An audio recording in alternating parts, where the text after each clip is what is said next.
Hello and welcome, fellow war gamers and enthusiasts of military history. And it just hit me on the head that I've never done a video presentation of mine and Chris Pringle's scenario book for the First and Second Balkan War for Bloody Big Battles. So here we are, Bloody Big Balkan Battles, and I will do a short presentation of the book. The book collects a number of scenarios from the First and Second Balkan War for wargaming to be used with a Bloody Big Battle rule book and system for 19th century and early 20th century wargaming. It's a system that I like a lot. The scenarios were created mainly by me with the assistance of Chris, who worked a lot on the graphics and the maps and so on. And in the book, we cover the following battles from the First and the Second Balkan War: the Battle of Saradoporo, Girkecit, Lazarar between the Greeks and the Ottomans; the Battle of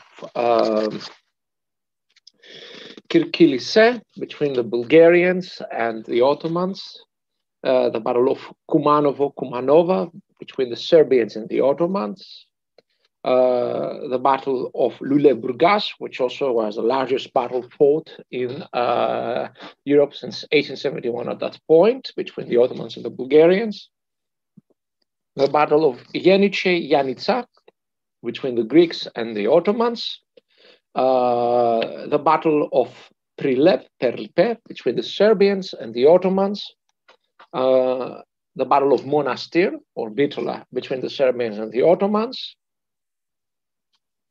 the Battle of Chatalja, to be specific, the first Battle of Chatalja between the Bulgarians and the Ottomans, the Battle of, say, Istanbul, Constantinople for the Ottomans; and finally the Battle of Bizani, or Third Yania, as it's known in the Ottoman historiography, between Greeks and Ottomans. In the Second Balkan War, we cover the Battle of Bregalnica between Serbs and Bulgarians; the Battle of Kilkis Lahana, Kukush was the name in Bulgarian of the city, between Greeks and Bulgarians; the Battle of Dioran, the actual first Battle of Dioran that was fought in the Second Balkan War. There will be another number of battles during the First World War in the area, this time between Greeks and Bulgarians; the Battle of Kalimanchi between Serbians and Montenegrins versus Bulgarians; and finally the Battle of Kresna Gorge between Greeks and Bulgarians. So those are the scenarios covered for the book. Its scenario is in the classical BBB format, short historical explanation over here, main scenario information, order of battle for one side, the order of battle for the other side, scenario rules, and various notes. And then you have the maps for the battle. Maps range from those that can be fought in a 36 or 48 inch table. BBB is built with those in mind, to the more classical wargaming table of 48 by 64, 48 by 72, plus one battle that is a bit larger, that is actually Bregalnica, which has 1, 2, 3, 4, 5, 6, 7, 8. So it has essentially 12, 24, 24, 48. Wait, no, 6. Next, 72 by 48 table. The rules include an introduction, which includes small rules changes that need to be made from the vanilla BBB books in order to play the scenarios. And then there is a historical overview written by me, which also includes afterwards overview of the available bibliography, the modern printed sources, especially and those used in the building of the scenarios. There is a guide to figure rangers that are available for fighting the wars, dedicated as well as useful proxies. and then short biographies of the various commanders that show up in the battle. So all in all, it's built along the same lines as the 1859, 1866, 1864, 1870, 1871 Grand Tactical Rules. So it's not just a war game scenario supplement, it's a general overview of the conflict from the point of view of a war gamer. The scenarios can be used and played with other rules. You can easily adapt this for Great War Spearhead, for example, Black Powder, and so on. That's totally up to you. And that's it. Now I'm going to do the same thing in Greek. If you're looking for explanations in Turkish, the Level Magazine number 265, İki altmış beş level, has a presentation of the book in Turkish over here. So you can find a copy of this and read it in Turkish to get an idea in Turkish. Also, Mehmet Batuhan over at the Izmir Wargamers Club also has done a presentation for that on the internet. If you look for it, you'll get it. This is available for Brigade Games. You can get it on their website. It's available both in PDF and hardcover form. But you will need the BBB, Bloody Big Battles rulebook to play this, and that's only available in a hard copy form from a skirmish campaign. It's worth buying because it also has, together with the rules, a whole set of scenarios for the Franco-Prussian War. So it's very useful in that sense. So if you want to play the war game scenarios based on the BBB system, you can do that. If you just want to buy this book, either in electronic form or hard copy form, in order to learn a bit more about the wars and get a number of scenarios that you can try to adapt to the rules of your interest, you can also do that. So I'm leaving now the English and going to the Greek form. Θέλω να παρουσιάσω το βιβλίο σεναρίων για παίγνια πολέμου που έγραψα εγώ και ο Chris Pringle. Για το σύστημα Bloody Big Battles, Μεγάλες Αιματηρές Μάχες. Ο τίτλος είναι άθλιος στα ελληνικά, αλλά τι να κάνουμε. Ο τίτλος του βιβλίου σεναρίων είναι Bloody Big Balkan Battles, Μεγάλες Αιματηρές Βαλκανικές Μάχες, και διαπραγματεύεται τις μεγάλες μάχες του Πρώτου και Δεύτερου Βαλκανικού Πολέμου. Στην Ελλάδα ξέρουμε πάρα πολύ καλά για τον Πρώτο και Δεύτερο Βαλκανικό Πόλεμο, κυρίως για τις ελληνοτουρκικές συγκρούσεις, αλλά προφανώς αυτή ήταν διασημαχική πόλεμη. Συμμαχικοί πόλεμοι, και ειδικά στον Πρώτο Βαλκανικό Πόλεμο οι μεγαλύτερες μάχες συνέβησαν στα άλλα μέτωπα, στο Σερβικό και στο Βουλγαρικό μέτωπο, όπως και στον Δεύτερο Βαλκανικό Πόλεμο υπήρξαν συγκεκριμένα μεγάλες μάχες μεταξύ του Σερβικού στρατού και του Βουλγαρικού στρατού την ίδια περίοδο που ο ελληνικός στρατός πίεζε προς τα βόρεια. Το βιβλίο σεναριών περιλαμβάνει σενάρια από τον Πρώτο και Δεύτερο Βαλκανικό Πόλεμο. Στον Πρώτο Βαλκανικό Πόλεμο έχουμε τη μάχη του Σαραντοπόρου, στα τουρκικά Κιργετσερίτ Λαζαράτ, από το χωριό Λαζαράδες.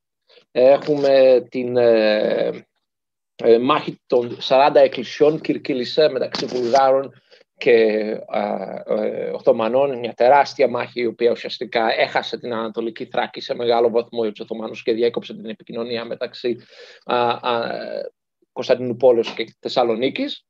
Έχουμε μετά την μάχη του Κουμάνοβο, τη μάχη που κατά έναν βαθμό αποφάσισε την τύχη των κεντρικών Βαλκανίων και της περιοχής που σήμερα ονομάζεται Δημοκρατία της Βορείας Μακεδονίας, που ονομάζουμε εμείς Σκόπια στην Ελλάδα, μεταξύ του Σερβικού στρατού και του Οθωμανικού στρατού.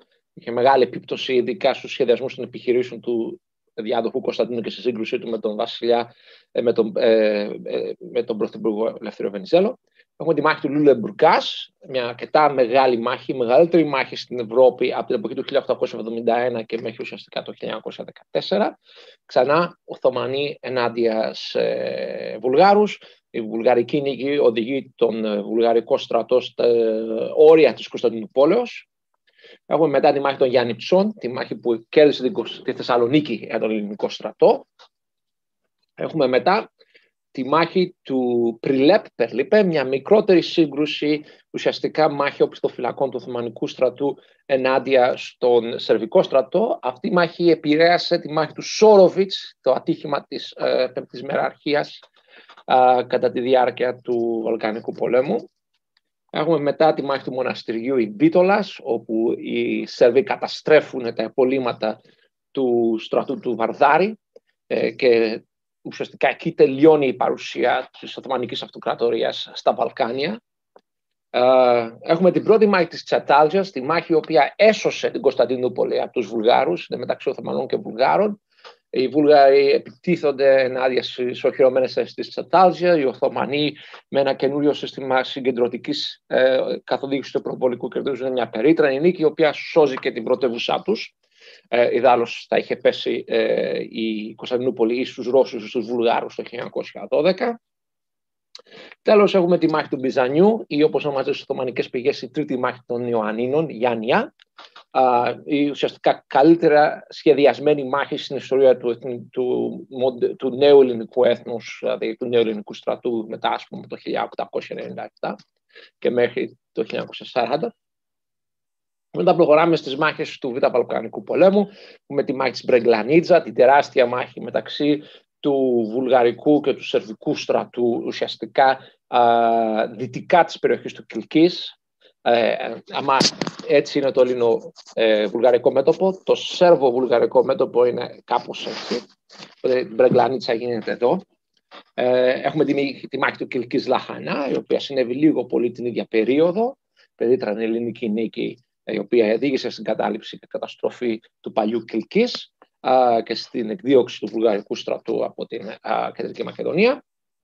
Έχουμε την μάχη της Διοράνης, την πρώτη μάχη της Διοράνης μεταξύ ελληνικού στρατού και βουλγαρικού στρατού. Αυτή η μάχη είναι γνωστή γιατί ο Λεωνίδας Παρασκευόπουλος πήρε μέρος σε αυτή τη μάχη με τη 10η Μεραρχία, μετέπειτα στρατάρχη στη Μικρά Ασία. Και ο πιο υψηλόβαθμος βούλγαρος στρατιωτικός που σκοτώθηκε στον πόλεμο, ο Κωνσταντίν Καβαρνάλιεφ, σκοτώθηκε σε αυτή τη μάχη. Ο πιο υψηλόβαθμος αξιωματικός, ο οποίος σκοτώθηκε στον πρώτο Βαλκανικό πόλεμο, ήταν ο Οθωμανός και ήταν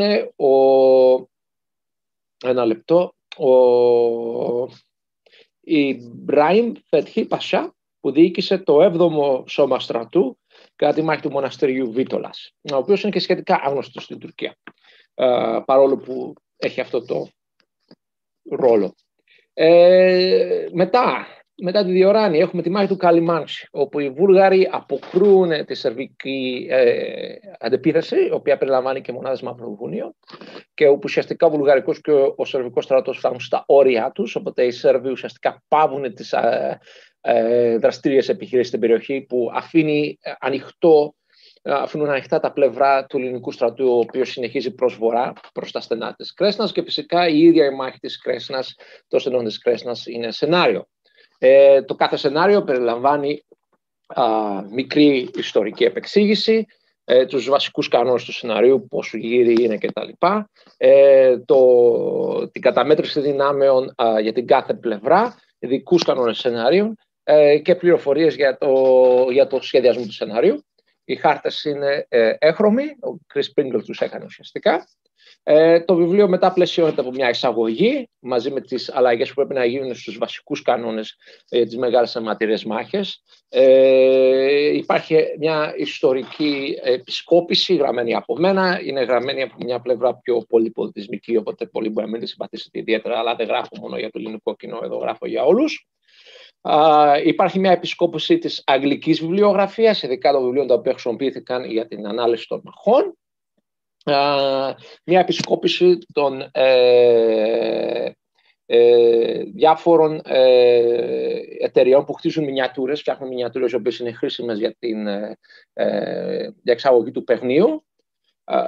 Και τέλος, σύντομες βιογραφίες των διάφορων αξιωματικών πρωταγωνιστών στις μάχες από όλες τις πλευρές. Από τους Έλληνες υπάρχει αναφορά στον Μάνου Σοναγιαννάκη, στον Δαμιανό, στον Γκάλαρη, στον Κωνσταντίνο και στον Παρασκευόπουλο. Αυτό είναι λοιπόν το βιβλίο. Αυτό το βιβλίο διατίθεται από την Brigade Games, τόσο σε μορφή PDF όσο και σε μορφή κανονικού βιβλίου. Για να παίξετε το σύστημα χρειάζεστε τους κανόνες Bloody Big Battles, οι οποίοι διατίθονται μόνο σε μορφή κανονικού βιβλίου από τη Skirmish Campaign Series. Το βιβλίο πέρα από τους κανόνες έχει μέσα και σενάρια για τον γαλαπροσικό πόλεμο.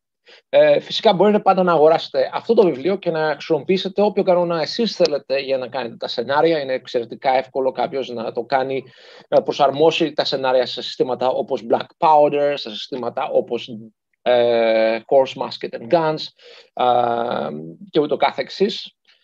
Θα τα σκαρφιστείτε, είστε έξυπνοι παίκτες παιχνιδιών πολεμικής ιστορίας. Αυτά έχω να πω λοιπόν.